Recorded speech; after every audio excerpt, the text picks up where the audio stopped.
In today's episode, I'm going to be introducing you to a very elusive niche fragrance brand called 1667 that nobody's really ever spoken about on YouTube, and there's also very little information about the brand online. What I do know though is that in 2021 they released a collection of 6 high-end luxury fragrances called La Collection Royale, which is said to be inspired by Louis XIV's passion for fragrances and also a celebration of French heritage and tradition. They claim to use only the very finest ingredients, just like King Louis would have wanted, and I must admit they have been on my radar for a few months now, and I haven't actually had the courage to jump in and blind buy any of them up until now. So as well as giving you an overview of what's in this interesting looking collection, I'll also be letting you know what I think of this one that I've actually pulled the trigger on, and it's called Honey Tobacco. So to find out all about this one and whether this brand is worth checking out for yourself, stay tuned to this episode of Mags Frags.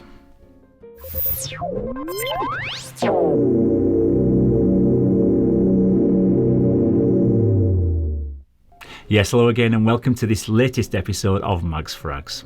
My name's Paul and today I'm reviewing one fragrance in particular, which is this one called Honey Tobacco, which is a unisex woody spicy fragrance from the brand 1667, and it forms part of a 6-bottle luxury collection called La Collection Royale. All the fragrances in the collection come in 100ml sized refillable bottles and also in an eau de parfum concentration. I'll be giving you a brief overview of the entire collection at the end of this episode, so please stay with me for that because I want you to help me choose my next one to review. But first, the mystery is over, and after doing some digging with my Sherlock Holmes detective hat on, I've actually found out that the range has actually been created and developed by the in-house noses at the fragrance shop, and this line is only available exclusively from the fragrance shop website, which I'll leave a direct link to down in the description if you are interested in finding out more about this brand. They're all priced at £175 each, but if you use the code fragrance18 you will get an 18% discount. So I actually paid £143 for this one, which is a lot of money to pay for a blind buy, and that's why I've only got one to physically show you today rather than being able to review the whole collection as a whole. And the reason why I chose this one was simply because it sounded the safest blind buy to me, because I usually really enjoy honey tobacco type scents anyway.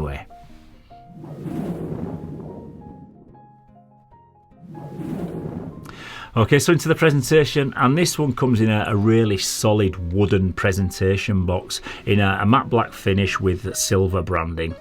And the first thing you will notice about this fragrance is there's some real weight to this box when you first pick it up, especially when it's got the fragrance inside. On the front is the 1667 brand name, the name of the collection, the name of the fragrance, and then right at the bottom is the concentration. Apart from that, the box is totally plain. Apart from right at the bottom, you've got a sticker with all your product information on, your barcode and also your batch code, which is J04611 on this particular formulation. It's a flip style box which contains a magnetic closing feature built into the wood, so I think that's really cool. And then we come to the bottle, which I think again looks really premium. It just feels really high quality. You get a really chunky clear glass bottle with an amber coloured juice inside, and then on the front we have like a black onyx style plaque with gold detailing. Then there's a large chrome oval shaped cap, which unfortunately isn't magnetic like the box, but it is metal and it clicks really firmly into place. The design of this actually reminds me a little bit of the Armani Privé collection, but I honestly think that this one looks and feels a lot more luxurious and expensive when you handle it than the Armani collection. Like I mentioned in the intro, it comes with a refillable bottle, and the spray atomizer actually does screw off so you can refill it. There's nothing worse than having a gorgeous bottle that's when it runs out of juice it's rendered useless, so it's a really welcome addition, that the fact that it's got a refillable cap. There's a really decent sprayer, and you get more of a short, powerful blast than a smooth kind of Dior fine mist spray. But overall, the presentation on this is really high quality. But it's what you'd expect from a fragrance in this price point.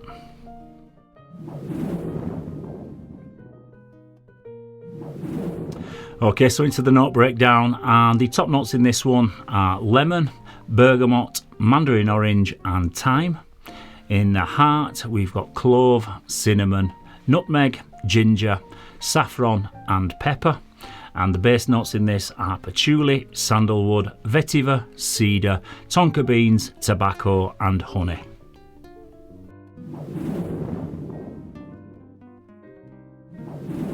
Yeah, so this fragrance has three definite key components that make up the overall aroma, and it starts out bright and citrusy with the bergamot and the lemon and the mandarin orange, but with also like an herbaceous medicinal quality, and it's really vibrant, and right from the initial spray this smells totally unique and different to any other fragrance that I've got in my collection, and within 20 seconds you just kind of know that this is a high quality niche type scent. I was a little bit unsure about the opening when I first sprayed it for the very first time, because it's kind of not what I pictured it to be, but now I've given it a few wearings, I think it's absolutely great. The opening citrus notes are soon joined by the 6 spice notes in the heart of the fragrance, so no prizes for guessing that this has a really spicy edge to it also. But then it only takes a couple of minutes before the depth of the base notes start to come through, with lots of sweet gooey honey and plenty of the tobacco and woody notes, and it's this smokiness that these base notes carry through with them that stands out for me the most, and it's really smoky and woody with maybe not as much sweetness as I would have expected there to be, and I had a picture of this being something along the lines of maybe Mugler's Amen Pure Havane or Montal's Honey Oud, but it's a lot different to both of those two, and perhaps not as sweet, and this just smells more expensive and luxurious. It is a fairly complex scent with lots of layers to it, and sometimes when I smell it I pick up on the spiciness of the cinnamon and the saffron, but then at other times it's the smoky tobacco accord and more of the earth notes that become more prominent. The honey does show itself from time to time, but there's too much going on for it ever to become like front and centre.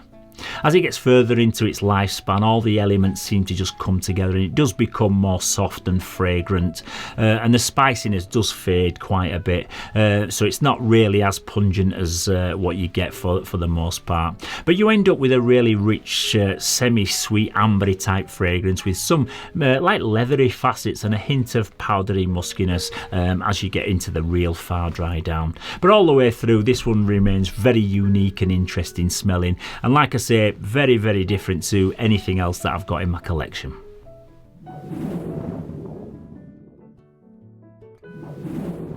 Yeah, this is a cold weather fragrance that's great for the autumn and winter months of the year, or to wear like on a night out or a date night.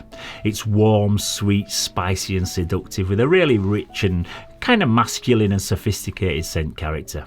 It is also quite comforting, and it's one that will draw people in closer to you just to catch more wafts of it. It makes me think of a type of fragrance that I'd wear to a really special occasion, when you're dressed up in your best suit or even a tuxedo and just want something that's good enough to complement the look. It's also good to know that you're kind of wearing something that's not really mainstream and readily available, so the chances are that nobody will have ever come across this scent DNA before.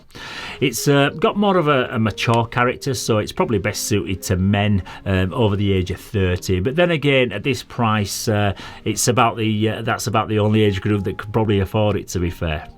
I'd say it is classed as a unisex fragrance, but to me it does lean quite a bit more towards the masculine side, in my opinion.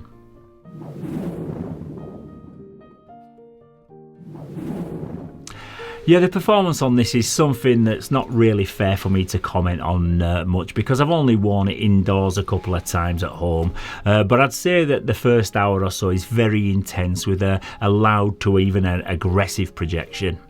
Then after a couple of hours it does settle down, and it seems to become a lot more subtle. It just sits a bit closer to the skin, but I do still get constant wafts from it, so I'm pretty sure it's a powerful enough fragrance. But until I wear it outside and see what the feedback is that I'm getting, I'm going to reserve a bit of judgment for now, but it's certainly not a weak scent. Okay, so at the start of the video I did say that I would give a brief overview of the others in the collection, and I want you to tell me which one out of these remaining 5 sounds the most interesting, and the one that gets the most votes from you guys out there is the one that I'll purchase next for review. So first up we have one called Smoked Wood, which is described as dark and intense, and the marketing says smoked wood leads with mandarin notes before transcending to a heart of cypress, pepper, thyme, nutmeg and a rich green accord of galbanum. The woody fragrance descends into an intoxicating trail of smoked olibanum, sandalwood, smoked woods, leather and moss. Next up is one called Citrus Oud, and the description for this one is citrus oud takes you on a delicate journey blending fresh citrus notes of sparkling petitgram with grapefruit, orange and lemon to a warm enveloping base. An accord of spices marrying coriander, cardamom, nutmeg and bays rose is offset with neroli and lavender, whilst the base complements with precious musk, vanilla, cedarwood, warm amber and luxurious oud. The third one is called Rich Mandarin and Pepper and is described as an oriental fragrance with a prominent leather accord. The top notes of grapefruit, bergamot, elemi and mandarin tinged with pink pepper give the royal invitation here. The heart reveals a blend of cinnamon, nutmeg, clove and cardamom and delicate leather and tobacco accords entwined with undertones of sweet vanilla, amber and precious woods at the base. The fourth one is called Midnight Amber, which is said to be both deep and luminous. Midnight Amber is an ode to the mysterious and complex art of fragrance. The rich and sensual scent opens with a luxurious amber note blended with warm resins and bois de rose, unfolding to reveal a geranium and patchouli heart, softened by sweet base notes of vanilla and orange. And finally there's one called Rouge, which I do hope it isn't just a Baccarat Rouge clone, but it's described as a bright, fresh and an enticing scent, opening with bergamot, lime and teigit, whatever that is, I don't know what that is.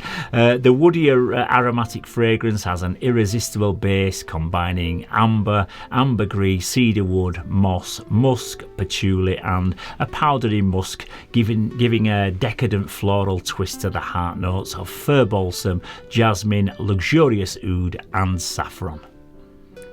So if you thought any of those sounded interesting and you'd like me to be the crash test dummy and test them out, then let me know down in the comments which one you think sounds the most interesting, and I'll definitely pick it up for review and I'll tell you all about it in the next couple of weeks.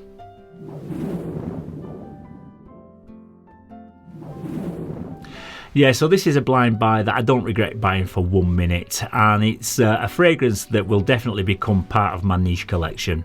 It's very unique and interesting, and it smells sexy, luxurious and expensive. It seems to perform really well, and the presentation is of an extremely high quality, so for me it just ticks every box.